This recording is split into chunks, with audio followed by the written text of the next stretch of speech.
परिसराभ्यास भाग 1 इयत्ता 4 पाठ 7 आहाराची पौष्टिकता. थोडे आठवा. अन्नाची गरज कशासाठी असते? आता अन्नाची गरज कशासाठी असते? अन्नामुळे आपल्या शरीरातील निरनिराळी कामे पार पडतात, त्यामुळे आपल्याला अन्नाची गरज असते. अन्नामुळे शरीराची वाढ आणि विकास होतो. पुढचा प्रश्न आहे, आहार म्हणजे काय?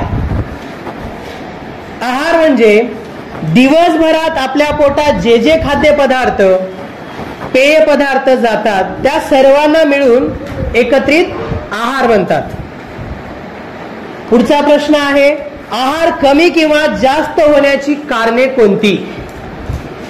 आहार कमी, काही वेळेस आपण आहार कमी घेतो, काही वेळेस जास्त घेतो. तर हे होण्यामागचे कारण कोणती असतील? आपल्या भुकेचे प्रमाण, तसेच तब्येत, वय, करावी लागणारी मेहनत, अशा काही कारणांमुळे आपला आहार कमी किंवा जास्त होत असतो. सांगा पाहू. आपल्या नेहमीच्या जेवणातल्या काही पदार्थांची नावे पुढे दिली आहेत, ती वाचा. भात, मुगाची आमटी, चवळीची उसळ, गव्हाची चपाती, ज्वारीची भाकरी, कोबीची भाजी, भोपळ्याचे भरीत, गाजराची कोशिंबीर, कांद्याची भजी, लसणाची चटणी, लिंबाचे लोणचे, दही, पापड. तर हे काही पदार्थांची नावे आहेत. प्रश्न आहे, मोठाले डाव किंवा चमचे वापरून यापैकी कोणते पदार्थ वाढून घेतो? आता भात, मुगाची आमटी, चवळीची उसळ, कोबीची भाजी, भोपळ्याचे भरीत आणि इत्यादी आपण घेतो वाढून. चहाच्या चमच्याने किंवा त्याही पेक्षा लहान चमच्याने आपण कोणते पदार्थ वाढून घेतो? आता या ठिकाणी आहे लसणाची चटणी, लिंबाचे लोणचे, दही, हे आपण लहान चमच्याने वाढून घेतो. पुढचा प्रश्न. आता या खाद्यपदार्थाचे 2 गट करा. एका गटात जास्त प्रमाणात खाल्ले जाणारे पदार्थ घ्या आणि दुसऱ्या गटात कमी प्रमाणात खाल्ले जाणारे पदार्थ घ्या. आता जास्त प्रमाणात खाल्ले जाणारे पदार्थ: भात, मुगाची आमटी, चवळीची उसळ, गव्हाची चपाती, ज्वारीची भाकरी आणि कोबीची भाजी. कमी प्रमाणात खाल्ले जाणारे खाद्यपदार्थ कोणते आहेत? भोपळ्याचे भरीत, गाजराची कोशिंबीर, कांद्याची भजी, लसणाची चटणी, लिंबाचे लोणचे, दही आणि पापड. परंतु आता प्रमुख अन्नपदार्थ कोणते आहेत पाहूयात. चपाती, भाकरी, भात हे पदार्थ आपल्या आहारात नियमितपणे असतात. इतर पदार्थांपेक्षा ते आपण जास्त खातो, म्हणून गहू, ज्वारी, बाजरी आणि तांदूळ हे आपले प्रमुख अन्नपदार्थ आहेत. परंतु चपाती, भाकरी, भाताबरोबर इतर पदार्थ असणे आरोग्याच्या दृष्टीने महत्वाचे असते. शिवाय हे सर्व पदार्थ जेवणात असले की जेवणही रुचकर होते. अन्न पदार्थातील विविधता. आपल्या जेवणात येणारे इतर सर्व खाद्यपदार्थ कोणकोणत्या अन्नपदार्थापासून बनतात?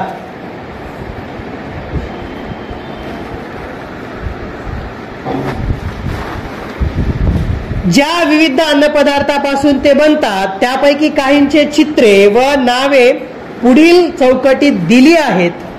त्यापैकी तुम्ही कोणकोणते पदार्थ पाहिलेले आहेत?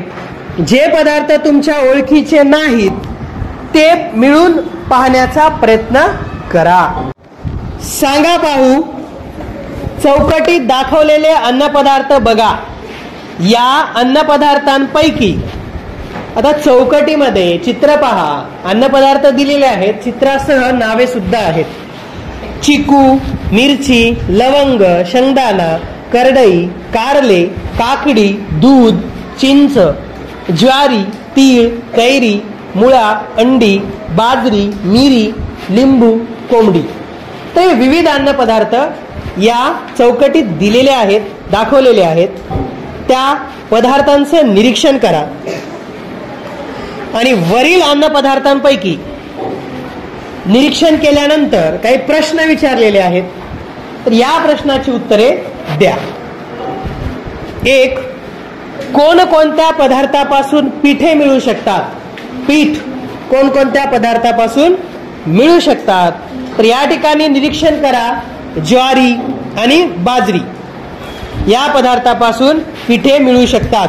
2. दही, लोणी, तूप कशापासून मिळते? दुधापासून. 3. तेलासाठी कोणते पदार्थ जास्त वापरतात? पहा, शेंगदाणे, करडई आणि तीळ हे पदार्थ जास्त वापरतात. 4. प्राण्यांपासून मिळणारे पदार्थ कोणते? दूध, अंडी, कोंबडीचे मांस. 5. आंबट, गोड, तिखट, कडू लागणारे पदार्थ कोणते? चौकटीत पहा. आंबट, चिंच, लिंबू, कैरी. गोड, चिकू. तिखट, मिरची, मिरी, लवंग. कडू, कारले. 6. आपण कोणते पदार्थ कच्चे खातो? काकडी, मुळा, ज्वारी, शेंगदाणा, बाजरी आणि दूध आहेत का? नाही. तर आपण कोणते पदार्थ कच्चे खातो? यामध्ये कच्चे खाणारे पदार्थ पहा. न भाजता, न उकळता जे पदार्थ खाल्ले जातात, काकडी आहे, कैरी आहे, चिंच आहे, तर हे पदार्थ आपण कच्चे खातो. अगदी थोड्या प्रमाणात वापरले जाणारे पदार्थ कोणते? लवंग, मिरी, मिरची, चिंच हे अगदी कमी प्रमाणात वापरले जातात. 8. बऱ्याच जास्त प्रमाणात वापरले जाणारे पदार्थ कोणते? जास्त प्रमाणात वापरले जाणारे पदार्थ ज्वारी, बाजरी आणि दूध. आपण वापरतो त्या अन्नपदार्थांमध्ये किती विविधता आहे ते आपण पाहिले. वेगवेगळ्या कारणांसाठी आपण वेगवेगळे पदार्थ वापरतो. लोणी काढण्यासाठी दुधाची गरज असते. भाकरी करण्यासाठी ज्वारी, बाजरीपासून पीठ करतात. पदार्थाला आंबट चव द्यायची असेल तर लिंबू, चिंच, कैरी यांचा उपयोग होतो. गोड पदार्थ करताना ऊसापासून मिळणारी साखर किंवा गूळ वापरता येतात. जशी अन्नपदार्थांमध्ये विविधता तशी लोकांची आवड निवडही वेगवेगळी असते. त्याचप्रमाणे आपल्याला काही पदार्थ वारंवार खाण्याची तर काही नावडते पदार्थ नेहमीच टाळण्याची सवय लागते. परंतु शरीराच्या अन्नविषयक गरजा पूर्ण होत आहेत की नाही याकडे लक्ष देणे सर्वात महत्त्वाचे असते. शरीराच्या विविध गरजा पूर्ण करणारे अन्नघटक सर्व अन्नपदार्थांमध्ये कमी अधिक प्रमाणात असतात. काही अन्नघटकांपासून आपल्या शरीराला ऊर्जा मिळते. आपण दिवसभर अनेक कामे करतो, खेळतो. तसेच श्वसन करणे, अन्नपचन होणे अशी अनेक कामे शरीरात सतत चालू असतात. ही कामे होण्यासाठी शरीराला ऊर्जा लागते. काही अन्नघटकांमुळे आपल्या शरीराची वाढ होते. रोजच्या कामांमध्ये होणारी शरीराची झीज भरून निघते. काही अन्नघटकांमुळे शरीर धष्टपुष्ट बनते. ऊर्जा देणाऱ्या पदार्थांचा शरीरात साठा तयार होतो. काही अन्नघटकांची शरीराच्या विशिष्ट कामांसाठी गरज असते. उदाहरणार्थ काही अन्नघटक शरीरातील हाडे मजबूत करतात. काही अन्नघटकांमुळे आजाराविरुद्ध लढण्याची क्षमता शरीराला मिळते. शरीराची सर्वच कामे नीट होण्यासाठी भरपूर पाण्याची गरज असते. आपल्या शरीराचे काम व्यवस्थित चालायचे असेल तर शरीर धडधाकट राहायला हवे. म्हणून सगळेच अन्नघटक आपल्या आहारात असायला हवेत. हे घटक विविध अन्नपदार्थांमधून कमी जास्त प्रमाणात आपल्याला मिळतात. म्हणूनच आपण रोजच्या जेवणात विविध अन्नपदार्थांचा आलटून पालटून समावेश करत असतो. असा आहार घेतल्याने शरीराचे चांगले पोषण होते. माहित आहे का तुम्हाला, महाग पदार्थ स्वस्त पदार्थांपेक्षा खूप पौष्टिक असतात असे अनेक जणांना वाटत असते, पण ते खरे नाही. सर्वच महाग पदार्थ खूप पौष्टिक नसतात. त्याचप्रमाणे सर्व स्वस्त पदार्थ कमी पौष्टिक नसतात. अन्न पदार्थांची पौष्टिकता टिकवणे. खाद्यपदार्थ तयार करताना अनेक उपयुक्त ठरणारे अन्न घटक नष्ट होऊ शकतात. तसे होऊ नये म्हणून पुढील प्रमाणे आपण काळजी घेऊ शकतो. अन्न शिजवताना त्यात आवश्यक तेवढेच पाणी घालावे. प्रेशर कुकर मध्ये अन्न शिजवावे किंवा अन्न शिजवताना त्यावर झाकण ठेवावे. कडधान्यांना मोड आणून ती वापरावी. मोड लहान आहेत तोपर्यंतच ती वापरावी. मोड लांब होईपर्यंत थांबू नये. पीठ चाळून कोंडा काढून टाकू नये. चिक्कू, अंजिरे, द्राक्ष, सफरचंदे अशी फळे सालासकट खावीत. त्याचप्रमाणे गाजर, मुळा, काकडी, बीट अशा भाज्या अधूनमधून न शिजवता खाव्या किंवा त्यांच्या कोशिंबिरी कराव्या. जमेल तेव्हा 2-3 पदार्थ एकत्र करावेत. उदाहरणार्थ उसळीत कांदा व बटाटा यांच्या फोडी टाकणे, आमटीत शेवग्याच्या शेंगा टाकणे, एखादी डाळ शिजवून भाज्यांमध्ये टाकणे इत्यादी. जिभीची गंमत.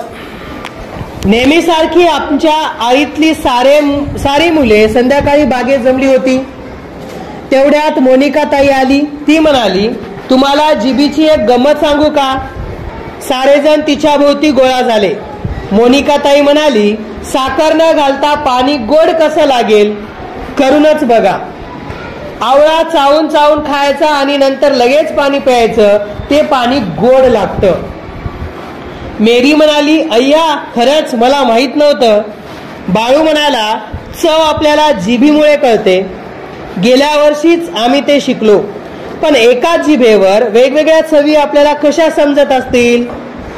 सुभाषने पटकन विचारले, मग तुला काय 10 जिभ्या हव्यात की काय? त्यावर सगळे हसले. मोनिका ताई म्हणाली, अरे बाळू, डोळे 2च आहेत, पण त्या 2 डोळ्यांनीच आपण किती रंग पाहतो. तसंच एका जिभेनं आपल्याला निरनिराळ्या चवी समजतात. निरीक्षण करा. सकाळी उठल्यानंतर स्वच्छ तोंड धुवा, जीभ साफ करा आणि आरशासमोर उभे राहा. आता जीभ बाहेर काढा. जीभ कशी दिसते ते नीट बारकाईने बघा. जिभेवर छोटे छोटे उंचवटे दिसतील. या उंचवट्यांना रुचिकलिका म्हणतात. रुचिकलिका या शब्दाचा अर्थ आहे चव ओळखणाऱ्या कळ्या. या रुचिकलिकांच्या मदतीने आपल्याला चव समजते. विविध चवींचा आस्वाद. निरनिराळ्या पदार्थांच्या चवी जिभेला कशा कळतात हे पाहण्यासाठी आपण पुढील कृती करून पाहू. त्यासाठी आपल्याला पुढील साहित्य लागेल. 1 खडीसाखर किंवा गूळ, 2 मीठ, 3 चिंच किंवा लिंबू, 4 मेथी दाणे किंवा कारल्याची फोड, आवळ्याची फोड. यापैकी प्रत्येक पदार्थाची चव घ्या.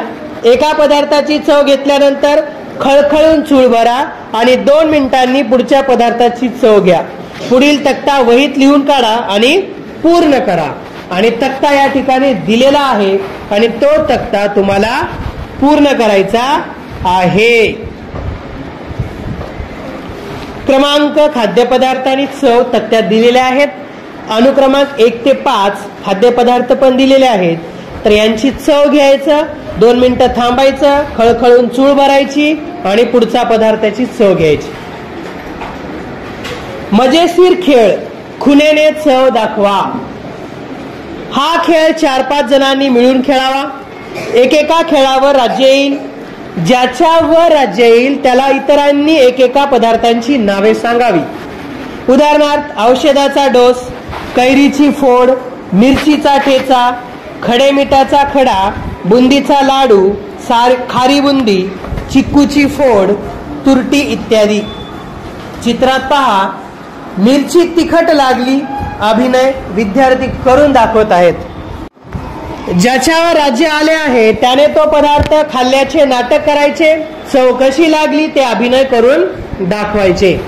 ज्या पद्धतीने येथे मुले करून दाखवत आहेत त्याच प्रकारे अभिनय तुम्हाला करून दाखवायचा आहे. प्रत्येकाचे एकेका पदार्थाचे नाव सांगून झाले की पुढच्या गड्यावर राज्य येईल. सर्व गड्यांवर राज्य येऊन गेले की खेळ संपेल. आपण काय शिकलो? आपल्या आहारात वेगवेगळे खाद्यपदार्थ येतात. खाद्यपदार्थ बनवण्यासाठी आपण जे अन्नपदार्थ वापरतो त्यात खूप विविधता असते. अन्नपदार्थांमध्ये आपल्या अन्नविषयक गरजा भागवणारे अन्न घटक कमी अधिक प्रमाणात असतात हे आपण शिकलो. हे सर्व घटक आपल्या शरीरात योग्य प्रमाणात गेल्याने आपल्या शरीराच्या अन्नविषयक गरजा भागतात. रुचिकलिकांच्या मदतीने आपल्याला विविध चवी समजतात हे आपण पाहिलं. हे नेहमी लक्षात ठेवा, आपल्या आहारात सर्वच अन्नपदार्थ असावेत.